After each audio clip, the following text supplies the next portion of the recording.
Hey, come out. What the fuck?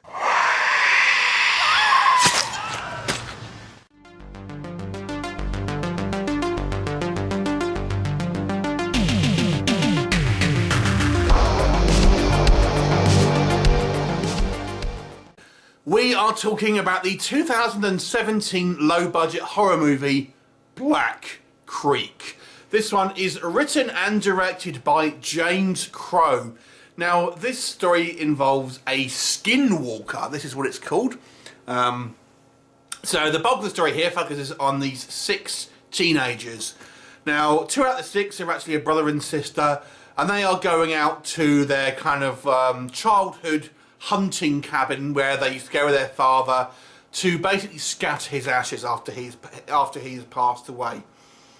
So this brother and sister are joined by 4 other teens, and they kind of, you know, plan to kind of go out there and have kind of a short break in the kind of the middle of the woods, do lots of drinking, having sex, all the things that you do, obviously, in teenagers, especially in kind of horror films and stuff like that.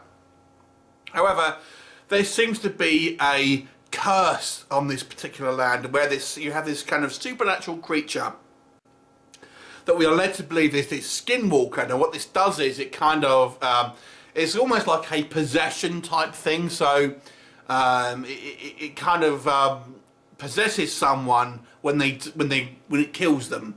So the last person that it kills, it kind of jumped into their body, so you ultimately have this kind of like almost like a tag, I guess you would say. So this thing possesses someone, it kills someone, and then it kind of goes into the body of the person it's just killed, for example. So it's kind of leaving a trail of kind of bodies in its wake, jumping from kind of one host to the next, and killing a swathe along the way. So it kind of goes a little deeper, in fact. I mean, we have elements here of a kind of a mystery about maybe what's happened, and there may be kind of a little bit more kind of a personal connection in regards to some of the kind of what's happened with some of maybe these brother and sisters kind of like relatives before, and a kind of a cover-up and things like that.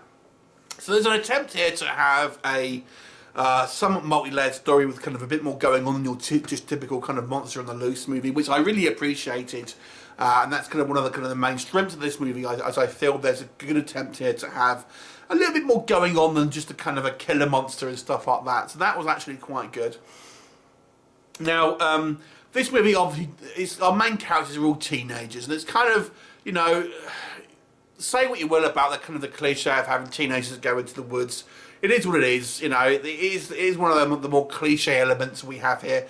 But what I liked here is that we do cast actual kind of age-appropriate kind of teenagers rather than kind of like, you know, 25-year-olds playing 17-year-olds, which kind of they sometimes do, which kind of always irritates me. So we kind of have here at least some age-appropriate kind of teens that are kind of going into the woods, that, you know, that do seem like they're kind of acting like they're kind of their appropriate age, which is kind of quite good.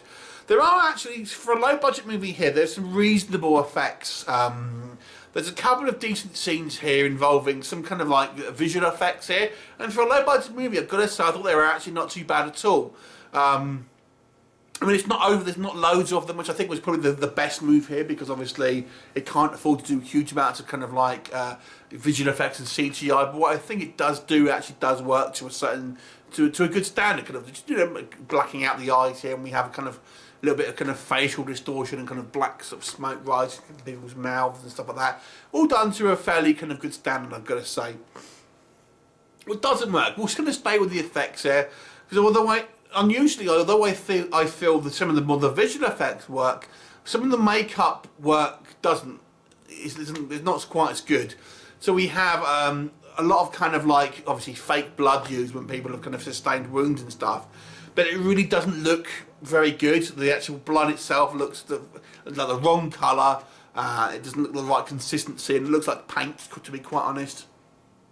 So the actual makeup effects I don't feel particularly good.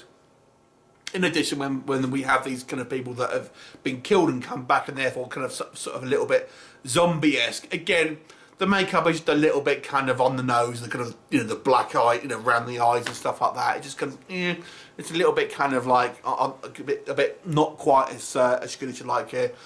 The main issue here, I feel, with this movie is some of the acting, I've got to say, is very much on the poor side. Not with everyone out of the cast, but a good portion of the cast here. There's some quite ham-fisted line delivery, and some of the characters here really. I mean, actually, to be fair, not so many of the kids. It's some of the more of the adult actors, to be quite honest. But there's some real quite uncomfortable line delivery that really just makes it, ooh, that was kind of painful to listen to a certain degree. Some of the kids are a little better, but some of them, you know, again, are not quite as good. But there is, I'd say, overall the acting in this movie, the overall standard of the acting is a little on the kind of the poorer side. I do feel the story gets a little bit kind of confused and the kind of a little bit too much exposition at times. We told a lot of stuff in regards to the kind of the backstory here in regards to what's happened. We don't actually see any of it, so that was kind of it's a lot of information, people telling you stuff, and kind of you never really seeing. And I although I appreciate the attempt here to have this kind of like this backstory and kind of to make it a little bit of a deeper mythology.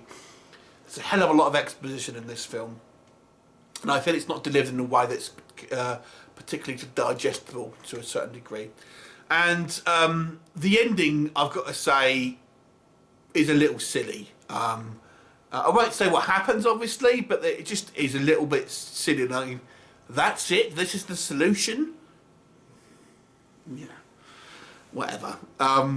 So, I feel this movie shows potential.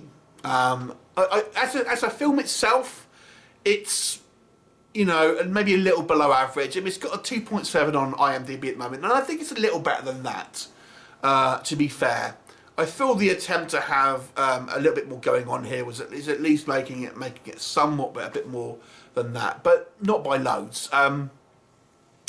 But I feel this movie is a good starting off point for these guys, because it does show that they are thinking a little bigger, thinking about having things that are a little bit more, kind of more complex and a bit more going on.